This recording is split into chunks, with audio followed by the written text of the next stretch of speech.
Hi everyone, I'm Mary with Mary Greeley News. Thank you for joining me. After the tragedy at White Island there in New Zealand, I'm sure a lot of people are concerned what's going on at Yellowstone. Yeah, close to 30 people were probably killed. 23 were taken off the island. I believe 5 of those were bodies of the dead. Here at Yellowstone, you notice that the steam coming up from the different geysers is kind of gray. That's because as the heat from the magma, which is only about 3 miles under the surface of where people are walking, is heating the rock. Not all rock melts at the same temperature, and that melted rock comes up as particles in with this steam. White Island had been at a level 2 eruption notice, meaning at any time it could erupt. The next highest level would have been level 3. There was an increase in the past couple months in gases and some small earthquakes, but nothing to indicate that the volcano was going to erupt. Now they know that any volcano can erupt with little to no notice whatsoever. You notice here on the ground we got absence of snow. That's because of the magma under the ground has melted the snow. The heat has risen up not only with the particles of the melted rock, but with the snow. And I've talked about the tree die-off, which is kind of hard to see right now because of all the snow on the tree. But many of these trees that have died off grew up during what was considered a quiet time of Yellowstone. Now it's reactivating sometime in the future for another eruption. They don't know when. Geology is about 100 years behind in other sciences. But now that these gases are coming up, it's killing off these trees. And generally within a year, they'll show the effects of the death of the trees from these gases. And you remember last year, they recently discovered an area of new heat that actually burned the trees from the ground up. Dead trees that were already laying on the ground, but they were virtually charcoal from the heat coming up from the caldera. This here is the monitor for Yellowstone Lake. It comes from a borehole, which is a very deep well under the ground, over 500 feet under the ground. This way it doesn't pick up any activity from outside sources, wind, rain, traffic, people, whatever. This image here is from Yellowstone Lake. This is from 2008 and 2009, showing the crack that is at the bottom of Yellowstone Lake and the spreading, the widening, much like what goes on out in the deep oceans, the spreading that's going on at Yellowstone. This image was provided by USGS. Here's a drawing of borehole 208 at Yellowstone Lake. Here we have a drawing of the well. It shows the top of the ground. And this one extends 800 feet. I'm trying to pull it down for you. 800 feet under the ground. The tilt meters and the strain meters are about 529 feet to 535 feet under the ground. Looks like they moved the camera over to Old Faithful. Look how dark that steam is coming up. Yeah, and the camera stopped. And now it's going. Human residence for the Earth right now is at 74. They don't know why it's so high right now. If you don't understand what human residence is, you might look it up on Wikipedia. It measures the Earth magnetic field. The spectrogram that I showed you of this earthquake at 440, let me show you the earthquake signatures, the strongest one I've seen, probably in the last couple days. They're saying it's a magnitude 1.3 earthquake. You can see we got 2 there, and more activity there. And then we got another smaller earthquake there. The signature for that one is right there.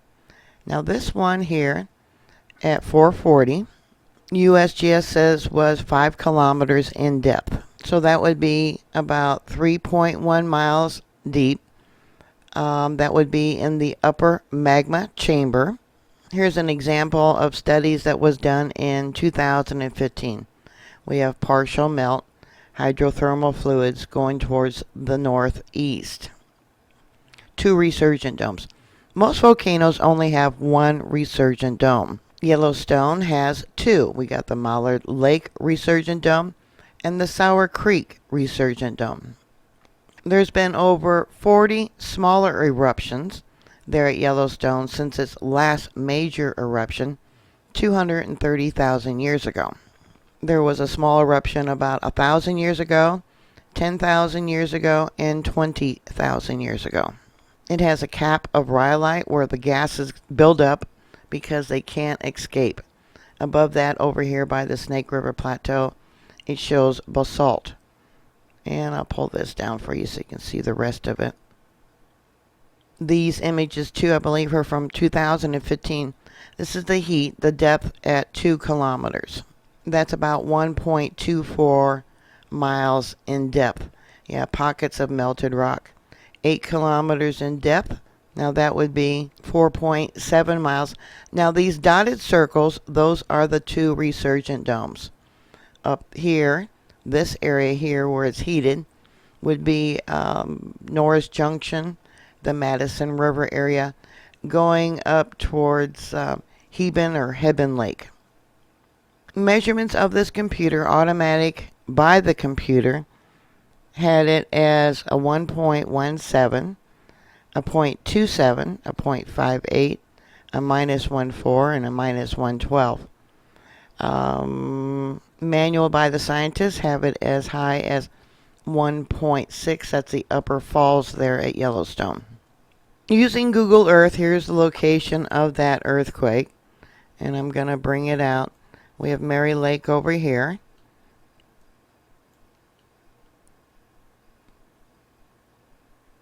We got Purple Mountain up over here. Over here is the area where they found all these trees that were laying on the ground and were charcoaled. Now this image is from 2011. All these trees now that are laying on the ground are nothing but charcoal. So I'll bring it out and I'll show you.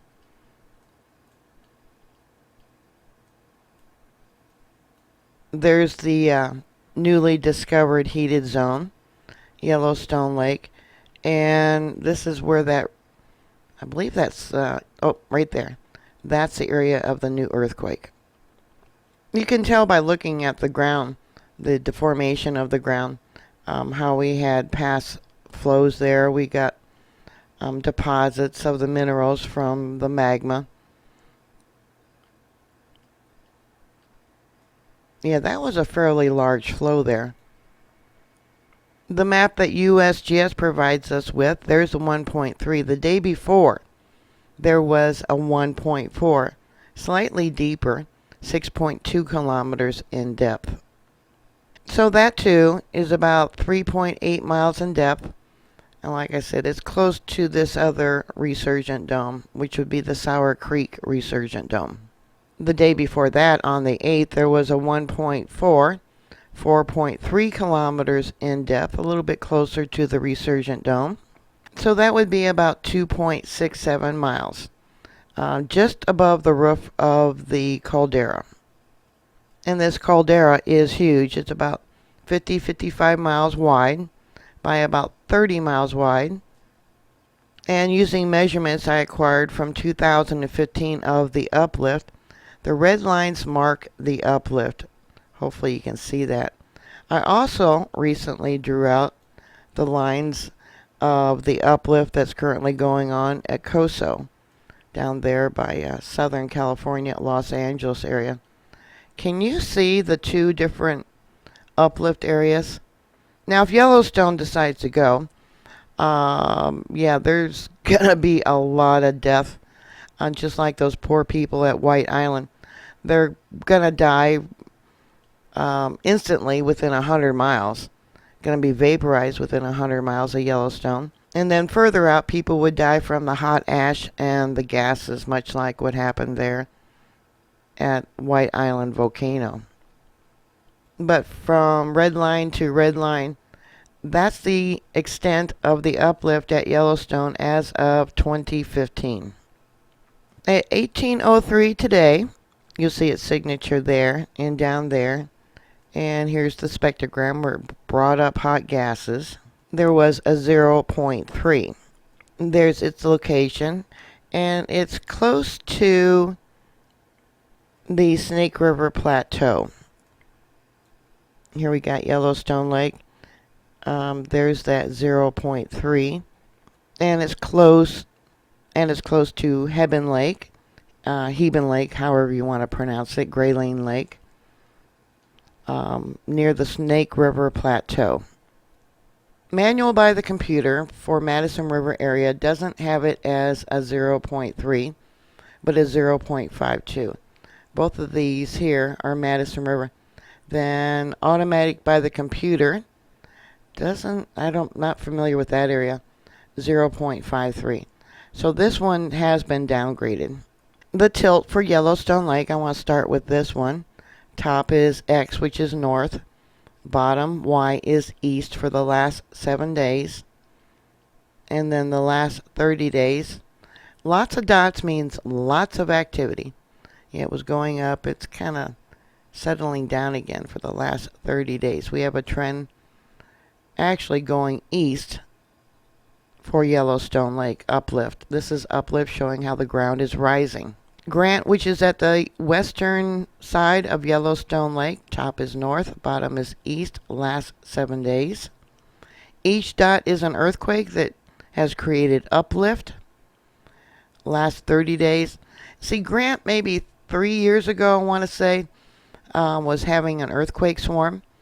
Magma naturally wants to rise, and it was looking, and it seemed to have found an area there that it was trying to break through. Like I said, about 3 years ago.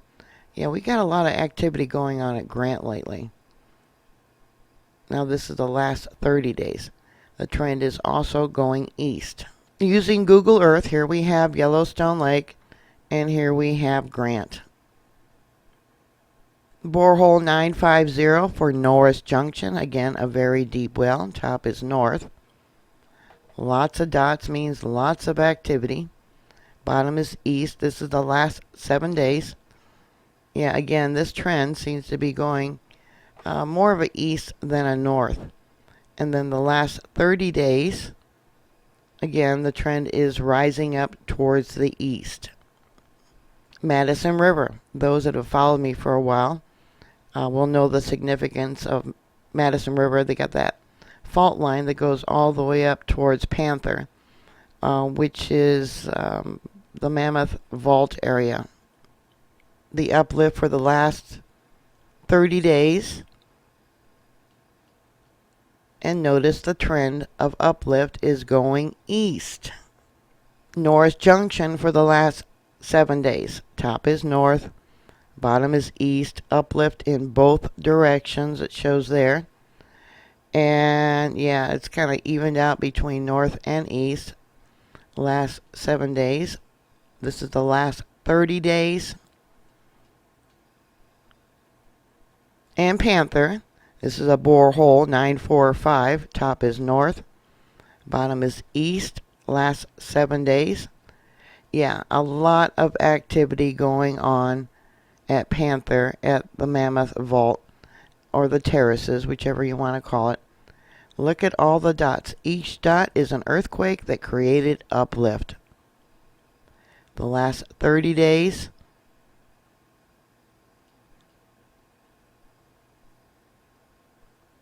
Take another peek at the live webcam. This is provided by the Park Service there. Yeah, look how dirty that is. When the lines are thicker, it means more activity going on. The different colors indicate the heat. Red, of course, being very hot. It goes by frequency. We have 2 lines of melt. This is what it was showing earlier. Let me pull this up, and then when I pulled the files, yeah, a lot of gases coming up. You can see the thickening of the lines. Look at this, all the gases And this is what they call volcanic tremors or harmonic tremors, both being the same. Volcanic tremors, the screw wave, or harmonic tremors means magma is on the move. This volcano is recharging and has been recharging for quite a while. Here we have another earthquake. Now this would have been on the 8th. And there's its signature, hot gases coming up. That small earthquake, a microquake as they classify it, is not being reported. 1313, or actually 1333, excuse me, and 15 seconds. And we'll go back to its signature. Here we have the borehole for Norris Junction. Again, it's a very deep well, borehole 950. This is that earthquake. Let me pull this up for you. They are reporting only one. There's the earthquake signature. You can see there's another one, which is right there, and then another one right there. Well, look at the spectrogram. Look at all the hot gases that came up with that. Yeah, they're saying was a 1.3. I'm sure it was larger, and like I said, there's other ones, see that they're not reporting. I'll just pull this across for you.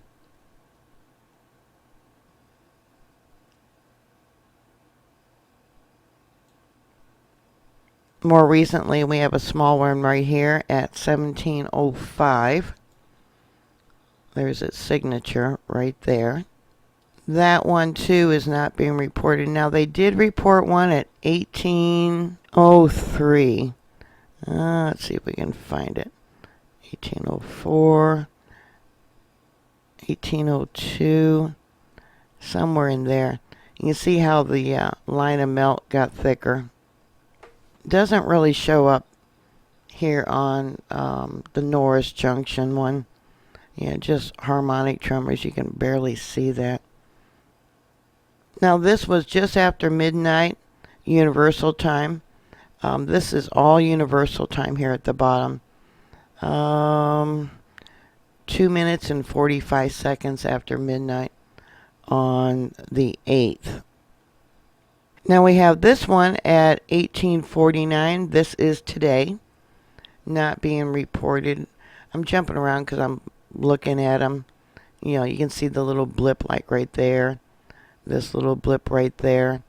1849. Yeah, the hot gases that came up and hot water. You know, the magma heats it all up. Gases, the gases are volcanic gases, SO2, CO2, sulfur dioxide, ancient helium, etc. All right, Holmes Hill, which is near Heben Lake, however you want to describe it. It's hard to see stuff here. This is 440. So let me pull this up. That would be the 1.3. Yeah, yellow, yeah.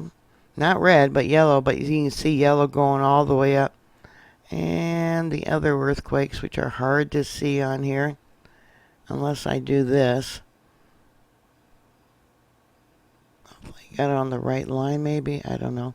You can see the hot gases. See the lighter color? Let me go back over here. See that? The lighter color of the hot gases. Yeah, it's really hard to see what's going on here because it's such a mess. So much activity. And yeah, over there at Heben Lake, because of uplift, it's got a new channel where the water's been draining out. This is what it was showing when I pulled the files for SWARM, the SWARM program provided by IRIS, Seismic Wave Analysis Real-Time Monitoring. And this program was developed by the U.S. Geological Survey. This small earthquake would have been on the 7th. And 2131 is the time. Not being reported. Now that's universal time. Boy, trying to see this. Where is this at? Just going by the thickening of the lines here. Yeah, big mess. But you can see the heat. We got one down here, it looks like, right there. What time is that? 1849. And that would have been today. Not being reported, they did report that 0.3 at 1803, which really doesn't show up very well. Again, this is Heben Lake monitor. 3:23 Universal Time. Now that would have been on the 8th. And I'll try and pull this for you. Right there, 12:08. And then we got the Universal Time.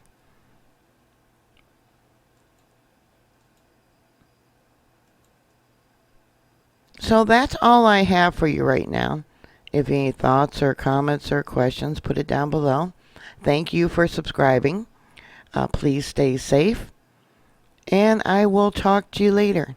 God bless you. Bye.